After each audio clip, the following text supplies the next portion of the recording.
সুস্মিতা। আশা করি তোমরা সবাই খুব ভালো আছো। তো আজকে আমি চলে এসেছি নৈহাটির বড়মার মন্দিরের সামনে। আগামীকাল হচ্ছে এখানে অন্নকূট উৎসব, আর অন্নকূট উৎসবের আগে কীরকম কী প্রস্তুতি চলছে সেটা দেখেই আজকে আমি চলে এসেছি নৈহাটির বড়মার মন্দিরে। বড়মার মন্দিরে এর আগে আমি এসেছিলাম কালী পুজোর সময়, তখন মন্দিরটার সংস্করণের কাজ চলছিল বাইরের দিকটা। এখন তো এবারে এসেছি যখন সংস্করণ তো হয়ে গেছে, আর যেহেতু কালকে অন্নকূট উৎসব বলে দেখো এখানে পুরো একটা প্যান্ডেল করা হয়েছে, আর তার চারপাশে দেখো সাজানোর কাজ চলছে। এখানে প্রচুর রাশ রয়েছে। আজকে যেহেতু শনিবার সেহেতু এখানে প্রচুর ভক্তরা এসে শনি আর মঙ্গলবারে এখানে বিশেষ করে যেহেতু পূজা অর্চনা হয়। আর প্রত্যেক বছর বৈশাখ মাসের যে অমাবস্যা, সেই অমাবস্যার দিনে এখানে অন্নকূট উৎসব হয়। এর আগে আমি 2023-এ এসেছিলাম অন্নকূট উৎসবের দিনকে, আর এই বছরে আমি এসেছি অন্নকূট উৎসবের ঠিক আগের দিনকে তোমাদেরকে প্রস্তুতি পর্বটা দেখো। তো চলো আমরা ঘুরে দেখি এখানে কীরকম কী প্রস্তুতি পর্ব চলছে।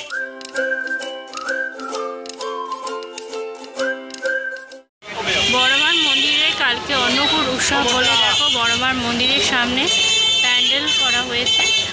গাড়িতে দেখো প্রচুর সাজানোর জিনিস রয়েছে, এগুলো সব এখনও নামানো হয়েছে। এই যে স্ট্যান্ডগুলো যেগুলো রয়েছে, আর এই জায়গাতে দেখো অনেক গাঁদা ফুলের মালাও রয়েছে, হলুদ গাঁদা বেশি মালা রয়েছে আমরা দেখছি। এইগুলো এখনো পর্যন্ত নামানো হয়নি, এগুলো সব সারা রাত ধরে কাজ চলবে। লাল গাঁদার আর হলুদ গাঁদার মালা দেখো এখানে ফটো এগুলো দিয়ে দেখো এখানে এই ডিজাইনগুলো বানানো হচ্ছে লাগানোর জন্য। এখানে যে সমস্ত ফুলগুলো তোমরা দেখছো এখানে গাছটার ওপর রাখা আছে, এগুলো সমস্ত কিন্তু সাজানোর জন্যই নিয়ে আসা হয়েছে। আরও এখানে দেখো এখানে ভোগ বিতরণের জন্য এখানে বড় টেবিলের বন্দোবস্ত করা হয়েছে, আর চেয়ারও রয়েছে যাতে কারোর কোনো অসুবিধা না হয়। সুন্দরভাবে এগুলো সমস্ত বানানো হচ্ছে। এইখানে দেখো প্রচুর ফুলের মালা রয়েছে, সারি সারি ফুলের মালা দিয়ে এগুলো সব সাজানো। স্ট্যান্ডগুলো সমস্তই সব ফুলগুলো দেখো লাগানো হচ্ছে, সূর্যমুখী সব লাগাচ্ছে।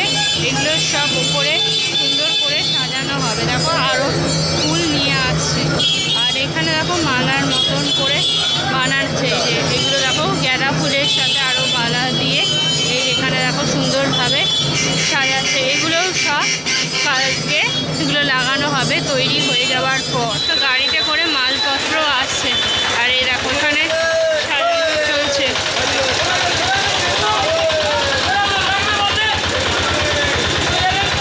তো চেয়ারও এসছে দেখো এইখানেতে পুজো অর্চনার জন্য। আর মন্দিরটা নতুন করে সংস্করণ করা হয়েছে, কিন্তু এখানে আজকে যেহেতু প্যান্ডেল করা হয়েছে বলে সেই জন্য তোমাদেরকে আমি ঠিক উপরের দিকটা দেখাতে পাচ্ছি না।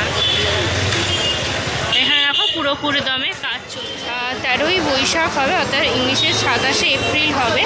আর একটা জিনিস হচ্ছে দেখো ভোগ প্রসাদের এখানে যেন কুপন নিতে হবে 20 তারিখ থেকে 26 তারিখ পর্যন্ত, সকাল 11টা থেকে দুপুর 2টো, সন্ধ্যেবেলা 6টা থেকে রাত্রি 8টা পর্যন্ত। বড়মার দেখো অন্নকূট উৎসব উপলক্ষে শুধুমাত্র মাতৃমূর্তি আর অন্নকূট উৎসবটা তোমরা দেখতে পারবে, তবে এখানে কোনো পুজো নেওয়া হবে না। 27 তারিখ শুধুমাত্র রবিবার আছে, এখান থেকেই তোমরা অন্নকূট উৎসবের জন্য কুপন সংগ্রহ করবে। সামনে এখানে দেখো প্রচুর মিষ্টির দোকান রয়েছে। ভোগ প্রসাদ তোমরা কি প্রসাদের জন্য পুজো দেবার ডালি তোমরা এখানে পেয়ে যাবে, আর বিভিন্ন ধরনের মিষ্টিও তোমরা।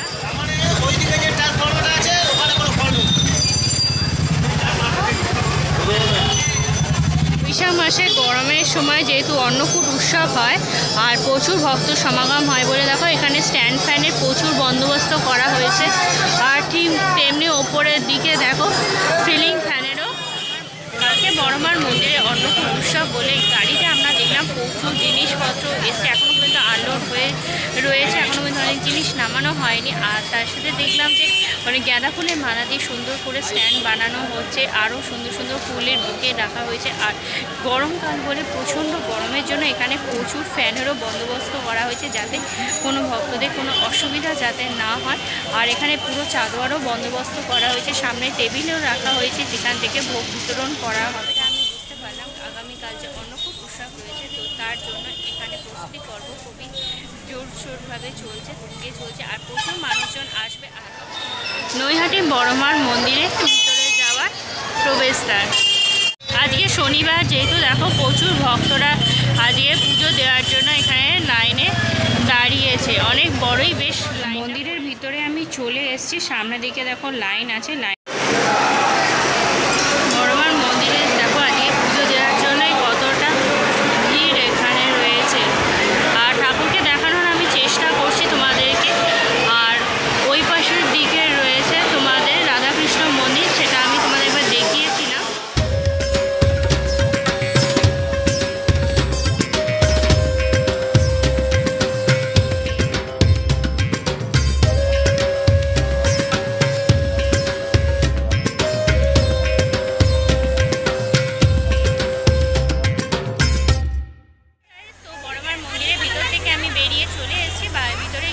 ঠাকুরের দর্শন খুব ভালোভাবে সামনে থেকে করতে পেরেছি। এর আগে আমি যখন এসেছিলাম তখন ঠাকুরের এত ভিড় ছিল, তোমাদেরকে ঠাকুরের মূর্তি দর্শন করাতে পারিনি। এবারে আমি চেষ্টা করেছি ঠাকুরের তোমাদের দর্শন করানোর। আমিও পার্সোনালি বলবো যে খুব ভালোভাবে ঠাকুরের দর্শন আমি আজকে করতে পেরেছি। আর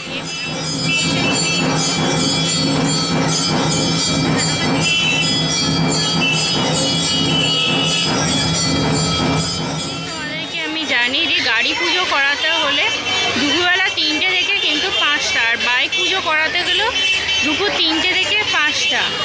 আর এখানে কিন্তু গাড়ি পুজো দিতে গেলে সরাসরি মন্দির কমিটির লোকজনের সাথে যোগাযোগ। মন্দিরে পুজোর হচ্ছে নতুন সময়সূচি বলছি, সকালবেলা 8টা থেকে দুপুর 1টা পর্যন্ত, দুপুরবেলা 1:30 থেকে দুপুরবেলা 2:30 পর্যন্ত, আবার বিকেলবেলা 4টে থেকে রাত্রি 8টা পর্যন্ত, ঠিক আছে। সন্ধ্যাবেলা আরতি হচ্ছে 6টার পরে। আগামীকাল রয়েছে অন্নকূট উৎসব। তো অন্নকূট উৎসবের প্রস্তুতি কিন্তু এখানে খুব তুঙ্গেই চলছে।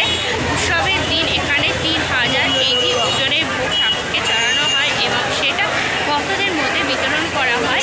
প্রত্যেক সপ্তাহে মঙ্গলবার আর শনিবার এখানে ভোগ বিতরণ করা হয়, সেটা তোমাদেরকে কিনতে হবে, কিনে তোমাদেরকে যেটা অন্নকূট উৎসবের দিনকে এখানে ভোগ বিতরণ করা হবে সেটা সম্পূর্ণ বিনামূল্যে। তোমরা যদি ভোগ অন্নকূট উৎসবের দিনে মায়ের ভোগ খেতে চাও তো তোমরা যখন আসতে পারবে, তোমরা বিনামূল্যে তখন তোমরা ভোগ প্রসাদ সংগ্রহ করতে পারবে। আমার মন্দিরে নতুন নিয়ম কানুন আজ বড় মায়ের দর্শন করে বেশ ভালোই লাগলো আজকে এখানে এসে। আশা করি তোমাদেরও ভালো লাগলো ভিডিওটা। যদি তোমাদের পুরো ভিডিওটা ভালো লেগে থাকে তাহলে তোমরা অবশ্যই লাইক করো, কমেন্ট করো, শেয়ার করো তোমাদের